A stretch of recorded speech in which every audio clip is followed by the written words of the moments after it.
Okay, good morning, everyone, and welcome to our weekly board session. It's Wednesday, March 25th, 2026. It's 9:04. We're in the Senator Hearing Room at 555 Court Street, Northeast in Salem. So as we start with the Pledge of Allegiance, so if you please join me. I pledge allegiance to the flag of the United States of America and to the republic for which it stands, one nation, under God, indivisible, with liberty and justice for all. Okay, I do have one person signed up for public comment. Is Chris Fowler here? Yes, I'm here on the land use. Oh, and land use item. Oh, okay, that's later on in the There's agenda. a separate, Is there a public yeah. sign up for that? Okay, Brenda's gonna get you sorted. Okay, first up, we have a Salem. Mr. Chair, Oh, before yeah. we do that, we did receive an email from constituents that asked us to make sure that this was submitted for public comment. It was an email to the Board of Commissioners, to Alvin, the three commissioners, and a few other people. And it was in regards to a subject that was on our management update yesterday regarding a veteran cemetery. So I just wanted to note for the record, this has been submitted and we received it. Fabulous, thank you, Commissioner. Yeah. Okay, next up, we have our Salem Foundation presentation. I see Sherry and Terry here. Yeah, that rhymes. Good morning. Good morning. I'm really just going to do a quick introduction. I'm Sherry Littner with Volunteer Services, and I'm here today to introduce Terry Hancock. Terry serves as Marion County's appointed member on the Salem Foundation Distribution Committee. And so for those who might not know, the Distribution Committee members are each appointed by a different entity. So one is appointed by the Oregon Governor, one by the Mayor of Salem, one by the County Commissioners, the chair specifically, the president of the Bar Association, and then Pioneer Trust Bank. So Terry is joining us today to give a recap of the foundation's work. And I'm going to let him provide those details in just a quick moment. But I am going to just take a quick little opportunity before we begin to thank Terry. So in April, we're going to be recognizing all of our volunteers. And since we have him here today, I want to thank him for his service. This will be his 10th, going into his 10th year of service on our behalf. So with that, Terry. Thank you. Good morning, Commissioners and administrative staff, council. I want to thank you first for the invitation. It's a pleasure to come before you and give you an update on what's taking place in the areas of charity and foundation work in Salem from Salem Foundation. It's good to see each of you. I see you all around the county, and thank you for your good work and your servant-led leadership that you provide to us. I've been serving with Salem Foundation since your original appointment in 2016. I'm here today to share some of the good work taking place through the committee. One of the greatest strengths of this community foundation is its ability to respond to a wide range of needs. The Salem Foundation serves as a flexible vehicle for donors who want their giving to directly impact local charities and causes, working alongside community partners to keep our region strong and healthy. The foundation is unique in that its financial responsibilities are administered by Pioneer Trust Bank. As trustee, the bank safeguards assets and provides investment oversight to ensure continued growth, while the committee evaluates community needs each year and directs funds where they can make the greatest impact. Last year, the foundation provided $6.1 million to local organizations doing critical work in this region. I printed a letter. It's actually our update to our 2024 annual report. I've given each of you a copy of that on your desk, and you may want to turn to it's the second page. It gives you the outline. The total assets that are in the foundation are $38.7 million. Income stream is a little bit north of $6 million. We adjust that so that in the down markets of the markets, we can still continue to give at the regular levels that we do. Organizations supported, this is 2024. Our annual report update will be out in another month for 25. Similar numbers. Organizations supported were 109. Grants provided were $6 million, scholarships awarded were 30, and the dollar value of the scholarships was $79,000. Some organizations who received funds this year include Heritage Center, Salem Free Clinics, St. Francis Family Housing, Capital Football Club, Oregon Symphony Association in Salem, Chess for Success, and many more. I'd be glad to hear your questions regarding Salem Foundation. Thanks for your time today. I know that you had questions that I was unable to answer because I didn't come prepared 2 years ago, so I'm a little more prepared today. And it sounds like everybody's well and nobody's got a cough this morning, so that's good. I think last year I didn't have my voice. Exactly. Commissioners, questions? Yep. Yeah. Who wants to go first? Yeah, Terry, I don't know if you can share a little bit of information about maybe different types of groups that you've been able to support through the foundation. Is there? I do. I can give you, I'll give you a summary, and it's, this is over the 9 years that I've been involved, and it's going to be on a percentage basis, but we have categories that we would consider making sure that the donations are spread across a broad width of our society and community in Salem and Marion County. So for food and nutrition to those in need, that's about 20% of the value that you see in the $6 million. For health care, that's 15%. Abuse prevention is 15%. Clothing and supplies to those in need are 5%. Housing and shelter, 5%. Youth enrichment, 10%. Youth education and employment, 10%. At-large enrichment, 13%. At-large education and employment, that would typically be, previously I mentioned youth, this would be for adult. And then the last would be environmental, which that also includes a piece for animal humane treatment. So is mixed in there at a 1%. So that would give you the categories of how this distribution has taken place. This committee, I will tell you, there's no one shy on the committee, and everyone is from different walks. And we have a wonderful dialogue. It takes us, we usually are going through 30 to 40 grants twice a year. It takes us maybe 3 to 4 days to review those. And then we have to look into the background of each of the organizations to verify that funding is going to the right people.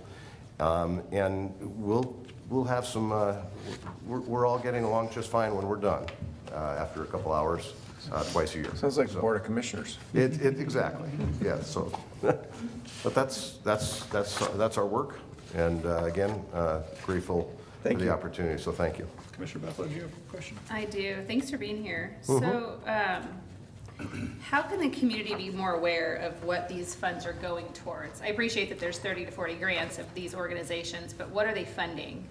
And is there a report that's published annually? Is it on your website? You actually have a copy of the one, and you have you'll notice that you could publish the Salem Foundation as this little piece on the back. The QR code. Well, QR I see code. who they are, but it doesn't tell me what they do. It tells you exactly what organizations last year were funded. Yes, but what do they do with the funds is what I'm asking. So is there like a... It's a grant application process, and the money is given in cash Yep, to the and then they organization. spend it somehow. What are they doing with the cash once they receive it? So the reason I ask is we deliver a lot of resources into the community, and I think braiding funds is important for the best impact. Yeah. And one, I'd like to refer people to the organization, but two, I'd like to know what you're doing to see if we deny somebody that they potentially can be a recipient. Right. If I understand what you're trying to do. Yeah, so I think the key element to this foundation compared to others, and one of the reasons I feel so privileged to be part of this, is there is actually no administrative charges to the donations that are given to the foundation. This is done with care and love from Pioneer Trust Bank at their expense. So 100% of the dollars that come in are earning dollars, and those earnings are what are given out into the grant community. for nonprofits. Right. I'm trying to give you, I don't know how else to ask the question. Do you know what I'm trying to ask? Like, so, That may be an offline discussion to have with Terry. I mean, is it, maybe you just, yeah, it's, what is, like, so let's say that United Way submitted a grant. Do they give you the details as to how they're gonna spend the foundation's money? correct. Yeah, and there's a staff component of this that actually answers all those questions for any of the grant applications. They'll actually make sure that they provide all the details so they can be considered. It's not closed to anyone. Sure, okay. Yeah, so it's a good question. So some of the organizations that are other foundations that have a charge on an administrative fee, this attempt was to try to get it to the folks, the boots on the ground. You're not concerned about Organizations. administrative fees? No, I think this is a great program. I commend Yeah. everything that's happening. All I'm trying to understand is what the work of the organization who applied for the grant, what they're doing. Like the United Way is a very large organization that does many, many things. Yep. So they applied for a grant this year and received an award. What did they apply to do?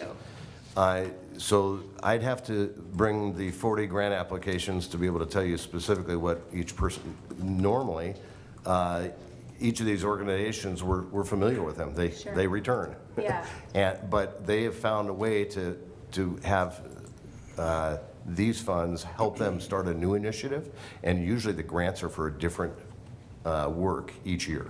So I've seen probably 9 years of an application from that group, and I couldn't tell you which of the years was 24 versus 25. But we're happy to share that with you. I think Commissioner Cameron has got a good idea. We're happy to sit down with you.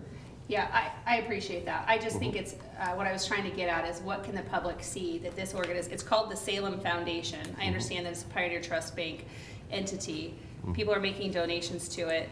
I was just curious if there was a public-facing system that could say who applied and what they're doing with the $6 million in the community collectively. If Right. not, it's fine. I don't need to get in the weeds any further. I just was trying to understand No, it further. and what's nice is you had asked a similar question a couple of years ago, and we've actually listed the organizations that were funded and in this update that's in front of you. And it doesn't have what the specific purpose was in this year because it changes each year. So Sure. Okay. that's all. Thank you. Terry, my question has to do, I have a couple questions. One is, you distributed $6 million this year, which is a big amount of money, Right? and you have nearly $39 million in assets. That's a big portion of your assets that you're distributing, and it looks like your income was $10.3 million this year. That's actually like, cheers to whoever's doing the investing, right? If you're making $10 million on a $39 million set of assets, that's Yes. quite good. Plus donations. So I'm just sort of curious how you think about, or what I'm sure you have guidelines on how much you distribute every year, how you make sure that it's sustainable year over year, how long this foundation's been going, that sort of thing. Yeah, so the process has been to have an eye on giving as much as possible to those in need, the organizations, at the same time making sure we're available to give a similar amount the next year. So we have to try to even out both the return. This year of '24 was a high earnings year. As we might imagine, 25 and maybe 26 might not be at the same levels. So a lot of foundations will have like a 4% rule, or distribute 4%. Correct. But that seems like not your rule. Is your rule sort of a discount of the income every year, or how do you do that? It's, I would say, more of a discount on the income. Okay. Yeah, so, and we try to have an eye on what other foundations do to be in line. Yeah. Also, yeah, and there's part of a little bit of this that's skewed and would help you understand. There are a few donor advised funds that have oversight from the foundation that are also in this. So you may see a large building appear that someone has given a lot of money to. Okay. Their ability to give that through the foundation, that 100% of it goes to that intended use, is unique. If they were to give it to another organization, there may be 85% I see. net. I see. So what we've found is that people that understand that their intention is to give to an organization, the return on their gift is maybe the best possible. I found that Yeah. personally too. When did this foundation start? I should know that off the top of my head, but. 1930. 1930. It's 1930. 1930. Wow, so long-standing. Yeah, it's been, and they've got a great history of maintaining the funds. I don't have to talk about Pioneer Trust Bank and how they look out for their assets. It's an amazing That's group of humans, so. Yeah, thank you, Mr. Chair. Terry, thank you for serving on the foundation. Yeah, thank you. Because I know we have a person that we get to appoint. I think there's what, five or six? Yeah, 5. 5 members, and you're one of them that Marion County's appointed. Thank you for serving since 1930. No, thanks, and it's been an honor. I wouldn't typically go on for, into a 10th year, but I'll be finished in, 27. So, thank you. Thank you for your service. Appreciate it. Yeah. Any other questions, commissioners? Okay, Good we'll program. move on with our Thank you, agenda. Gary. Thank you, Terry. I will take a motion to adopt the consent agenda. Commissioner Bethel, I think it's your turn. I move to approve the consent agenda under Assessor's Office, approve a sole source procurement for ongoing support and maintenance of the Oregon County's assessment taxation system. Under Board of Commissioners, Board appointments, Justice of the Peace pro tempore. Approve orders appointing Rachel Federico and Jared Howard as a Justice of the Peace pro tempore for the Marion County Justice of the Peace District with terms ending March 25th, 2026 and ending March 25th, 2027. It does help. Sorry, did I say beginning and ending? I think so. Okay. Under the Board Committee Appointment Material Management Advisory Council, approve an order appointing Mark Lowry to the Materials Management Advisory Council as a community organization representative through March 25th, 2030. Under Community and Economic Development, approve a resolution to establish the Marion County Community and Economic Development Tourism Grant Program for the benefit of residents and the economic development of Marion County. And finally, under Public Works, approve the contract for services with North Santiam Paving Company in the not-to-exceed amount of $345,280 for the supply and delivery of aggregate for the 2026 Marion County Chip Seal Program through December 31st, 2026. I'll second the motion. Yes, we have a motion and a second. It looks like there's some further discussion. Well, there's a pointing here that, did we want to hear from him? So maybe after we pass this motion, we could go back to public comment and I believe, is it Jared, right? Jared Howard. Yeah, he's here and Okay. with his family, and we could just hear from him about Okay. what he's doing. Austin, you might have to go back to your seat for a minute. Yeah, Okay, we have a motion and a second. Any further discussion? Seeing none, all those in favor signify by saying aye. saying aye. Aye. Mr. Motion Chair, passes. I request that unanimous consent to return to public comment. I'm not seeing any objections, so Invite Jared let's up. return to public comment. And Jared, why don't you come on up since you're here? I guess that one is usually where you go.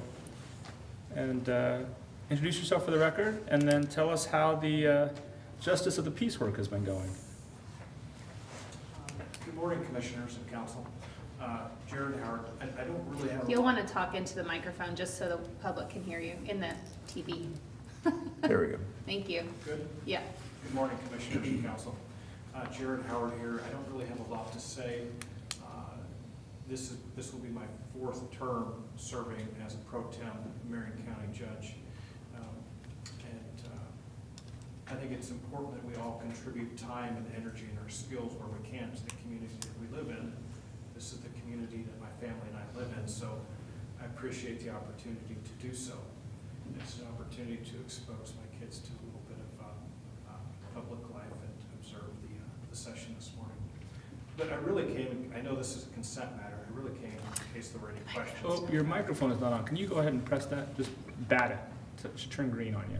There you go. There we go. My Try that again. apologies. All right, you gotta start over again. Go ahead and introduce yourself for the record. Just so you know, it's They're practice. getting a good lesson. This is You what can- public you're speaking right. practice You can looks skip like. up to the part where you're saying why you're here this morning. So introduce yourself and then jump right in. Okay, I'll start over. Yeah. Jared Howard, this will be my 4th term serving as pro tem Marion County judge.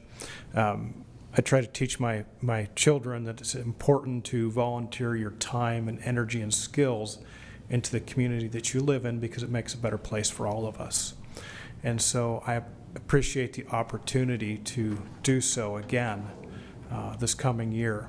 I know this is a consent matter, but really I came in case there were any questions you might have of me. And also, again, to bring my kids so they could observe a little bit of what you folks do this morning.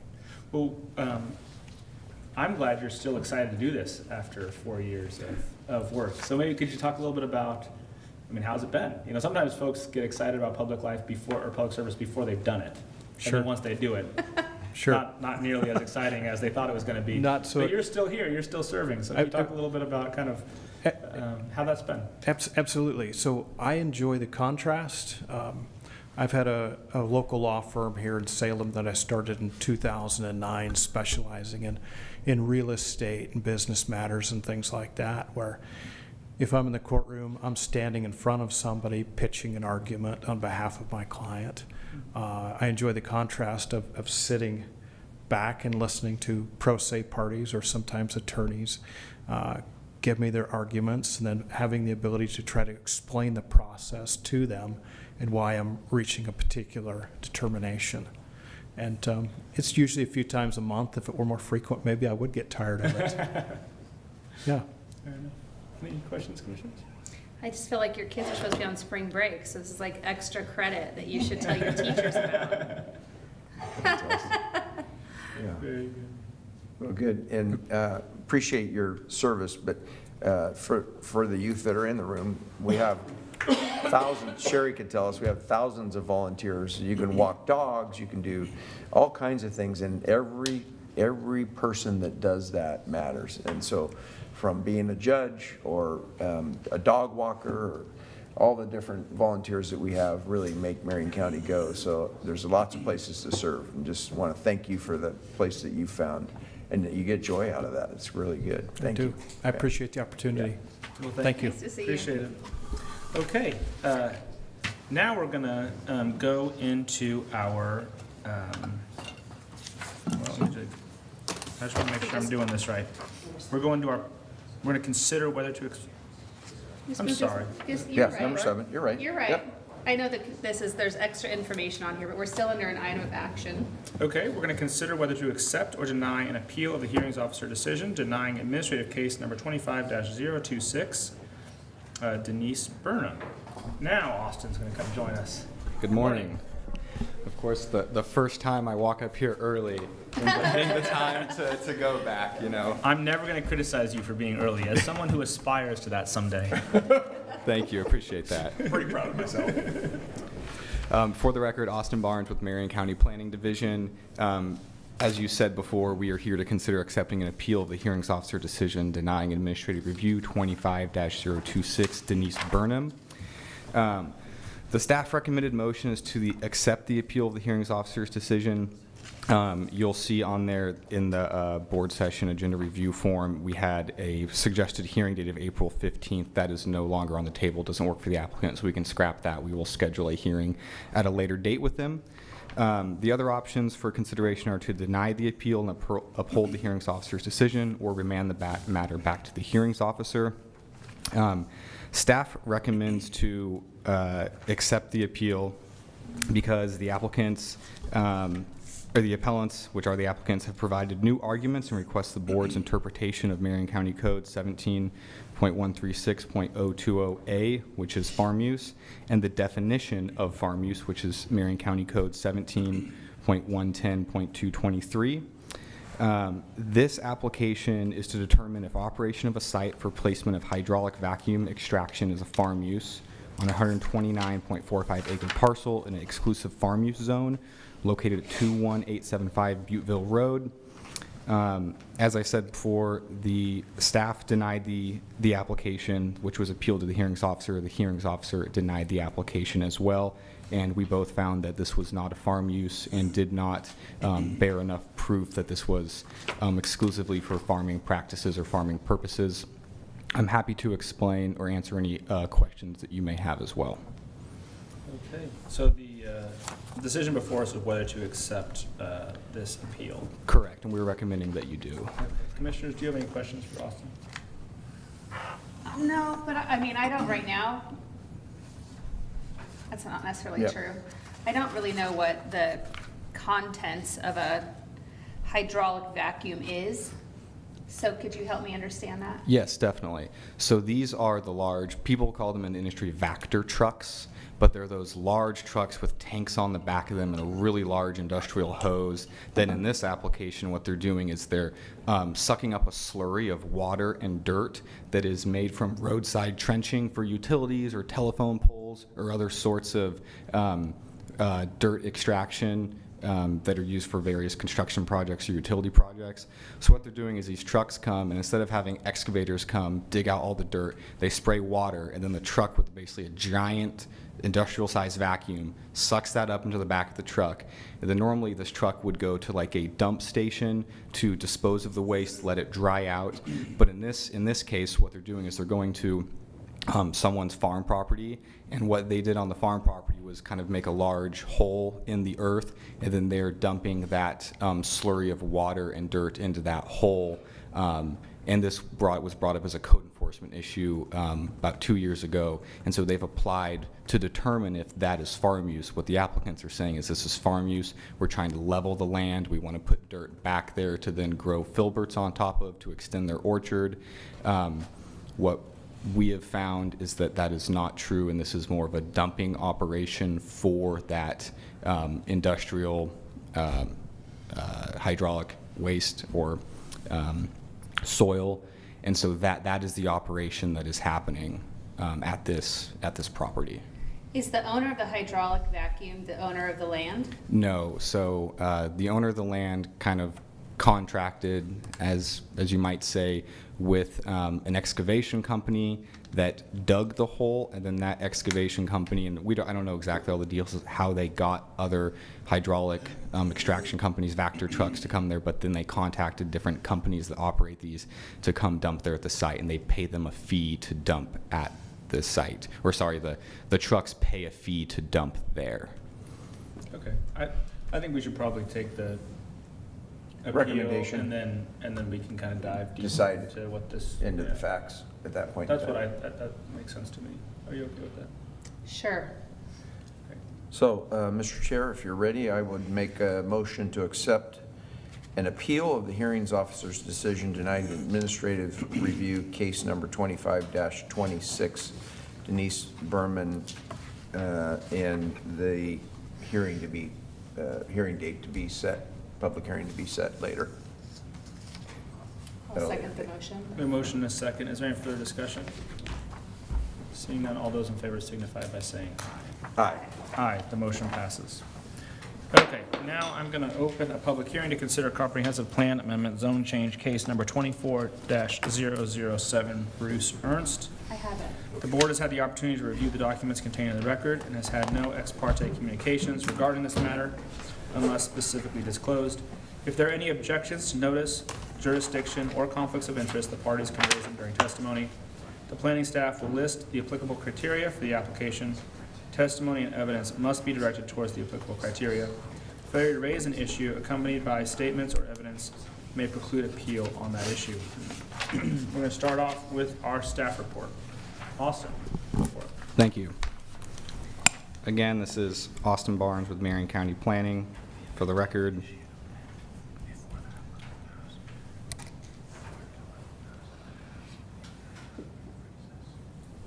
and if my computer will load, there we go.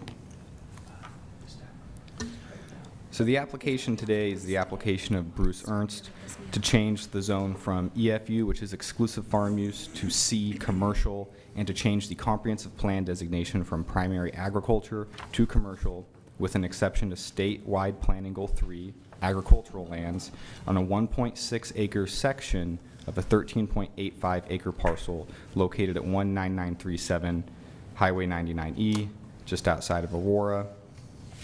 The property is located on the west side of Highway 99, directly south of its intersection with Faubert Road Northeast. The property is currently vacant and covered with various species of trees and shrubs. The property has been the subject of various land use cases, including farm dwelling cases in the 1990s. It was also the subject of an administrative review in 2023 and is therefore considered legal for land use purposes. Properties in all directions are zoned EFU and in various levels of farm production and commercial uses related to farm use. The area is characterized by filbert orchards, and some of the properties have dwellings or packing facilities as well. To the south is a mobile home park zoned EFU and a parcel zoned C for commercial that appears to be used as a personal storage business. We received comments from various agencies. We received comments from the Engineering Department of Marion County, Oregon Department of Transportation, which did not have any concerns about the level of traffic or the use of their road here, Marion County Building Department, which did not have any concerns, and the Department of Land Conservation and Development. They did provide a letter regarding the original submission from the applicant, which requested some more analysis and information. The applicant provided that additional analysis and information and satisfied DLCD and Marion County. And then additionally, there was a letter submitted. It was after my staff report was made, but a letter was submitted by Friends of Marion County requesting denial of the application. Myself, the applicant, and the hearings officer all believe that the applicant has met the burden of proof and that denial is not appropriate here. I can go into that more. What I said in the first hearing for this one is it's rare that you find a good, simple, straightforward zone change from EFU to another zone, especially a commercial zone. This is one of those where you have an irregularly shaped parcel. It's a sliver of land. It's quite literally a triangle that dead ends when the two rights of way. There is a railroad on one side of this parcel and then Highway 99 on the other side. And the parcel becomes skinnier and skinnier until those two rights of ways meet each other, essentially rendering this parcel unusable for farm use. It's 1.6 acres. It would be incredibly hard to get tractors, implements, other sorts of vehicles onto that property to actually do any sort of level of farm use. You would have to drive them from a different property across Highway 99 onto the subject property. Then your staging area and potential areas for other structures would remove further land from farm use, thus irrevocably committing this land to a non-farm use, which is the goal exception that the applicants have applied under.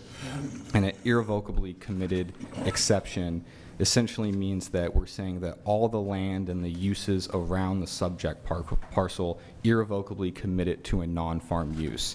That is further demonstrated by this parcel never having any level of farm use on it in its history.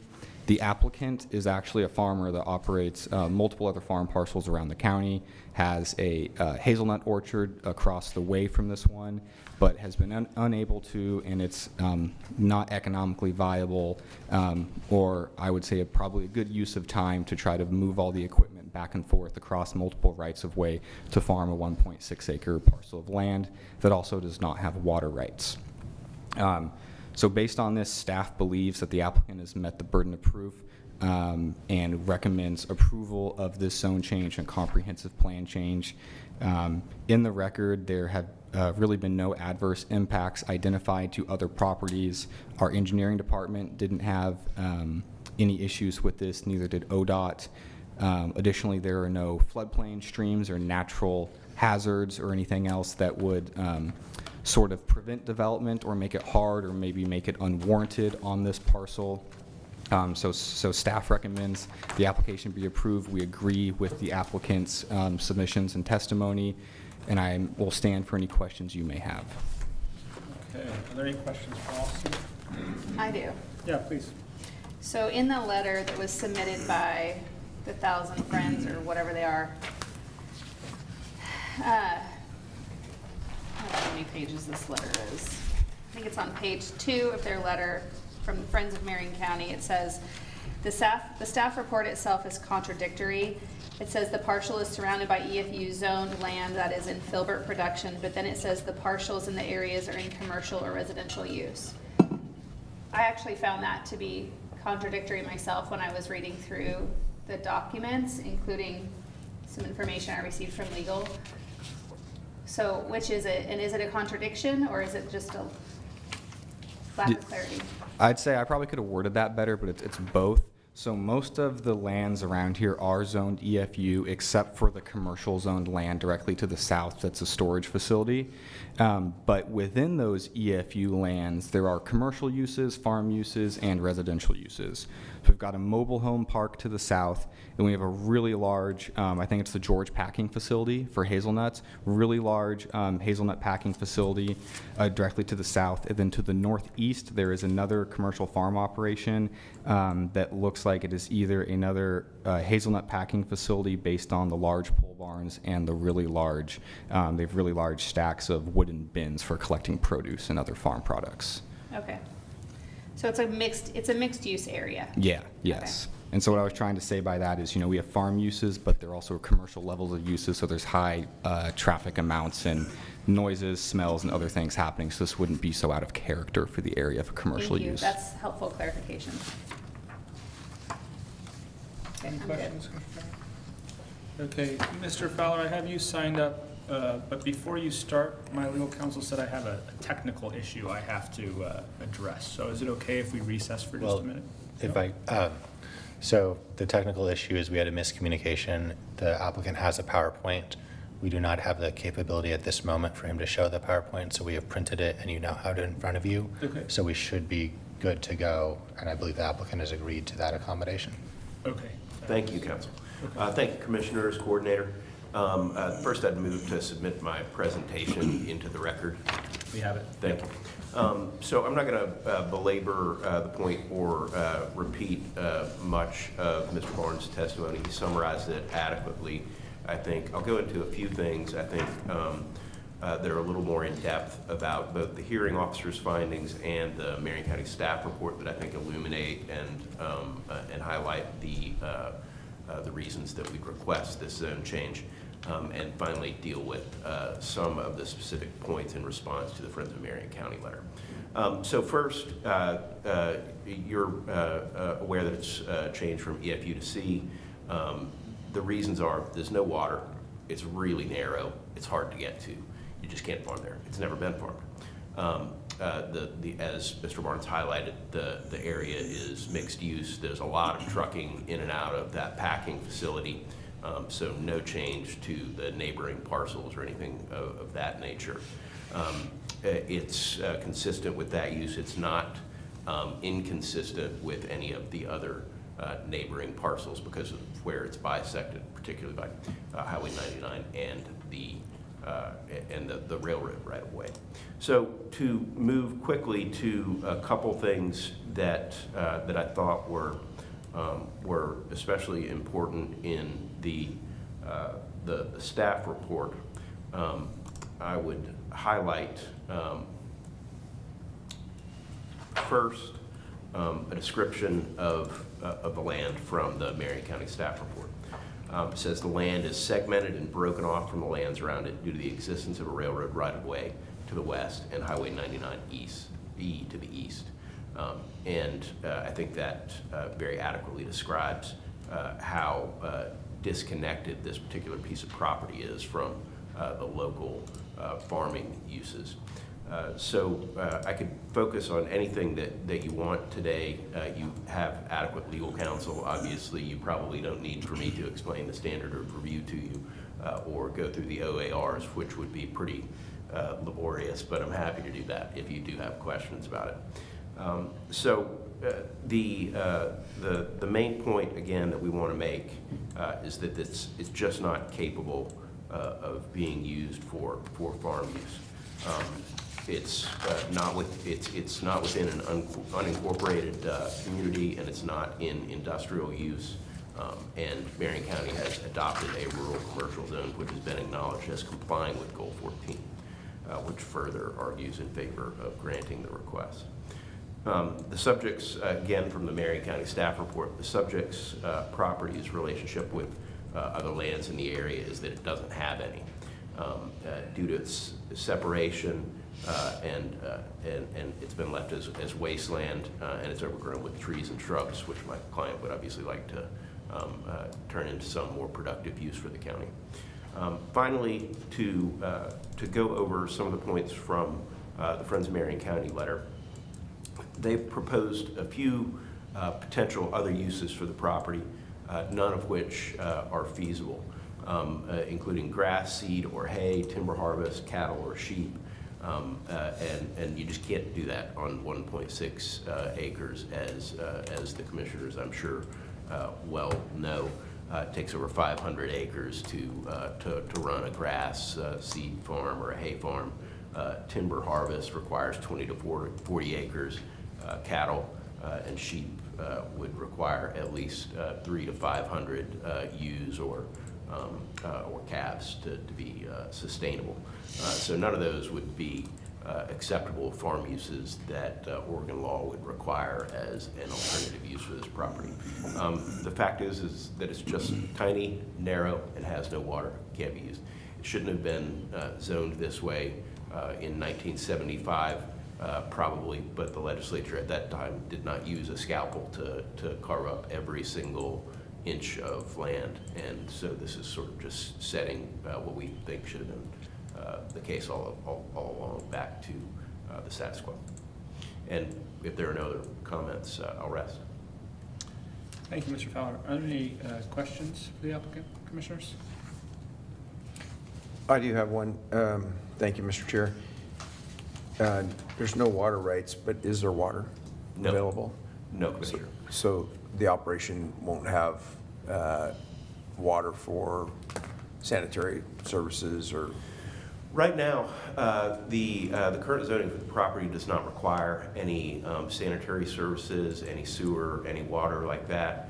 We haven't explored future uses of the property because we have to go through this step first. We don't know what future uses might require. We have no water rights and no knowledge of whether or not it's drillable for water. Okay, thank you. Mr. Fowler, so I just want to clarify, we're just talking about on this map here, just this tiny little strip here. We're not talking about the hazelnut orchard on the other side of. Correct, Commissioner. Just the 1.6 acre spot that is bisected by Highway 99 and the railroad. Well, I just want to apologize to your clients that they even have to go through this process, because this is like so obviously not farmable. That's like shocking to me that the 1,000 Friends would even like, that's ridiculous. That's ridiculous that you would, I mean, I just share by looking at it, you can sense. tell that it's not. Like, give me a break. Okay. Okay. Anything else? Okay, I don't have anybody signed up in opposition. And so, any comments or questions?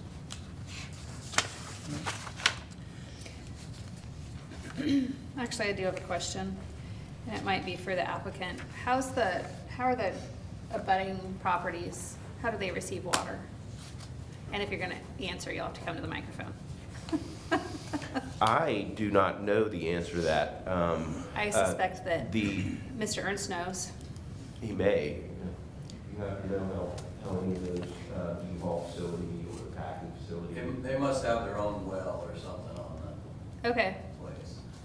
I don't think there's any city water out that way. I don't know. For the record, Mr. Ernst said they must have their own well. Yes. Austin's shaking his head no. Like, I know there's no municipal water sources out there. Correct. Because it's all unincorporated, but. Correct. It would all be well and septic systems out there. And you are allowed, so farming gets a little different. You have to have water rights to irrigate farmland. Yeah. But for residential uses or commercial uses, you are allowed to drill an exempt well from water rights. That I believe for residential uses, it's 5,000 gallons a day. Commercial might be the same, but there is a provision that you can drill an exempt well for commercial uses without having water rights. If a well is feasible, they would. Sure. Yeah. Okay, thanks. Okay, do you have any closing comments? No, Commissioner. Okay, thank you, Mr. Fowler. Thank you. Austin, do you have anything else? Nothing more from me. Commissioners, any questions for Austin? Okay, then I will close this public hearing, and I'll take a motion. I love how these things are All right, I move to grant the application of comprehensive plan amendment zone change 24-007 Bruce Ernst to change the zone from EFU exclusive farm use to C commercial and change the comprehensive plan designation from primary agriculture to commercial with an exception to statewide planning goal 3 on a 1.6 acre section of a 13.85 acre parcel located at 19937 Highway 99E Aurora, subject to the two conditions recommended by the hearings officer. I'll second the motion.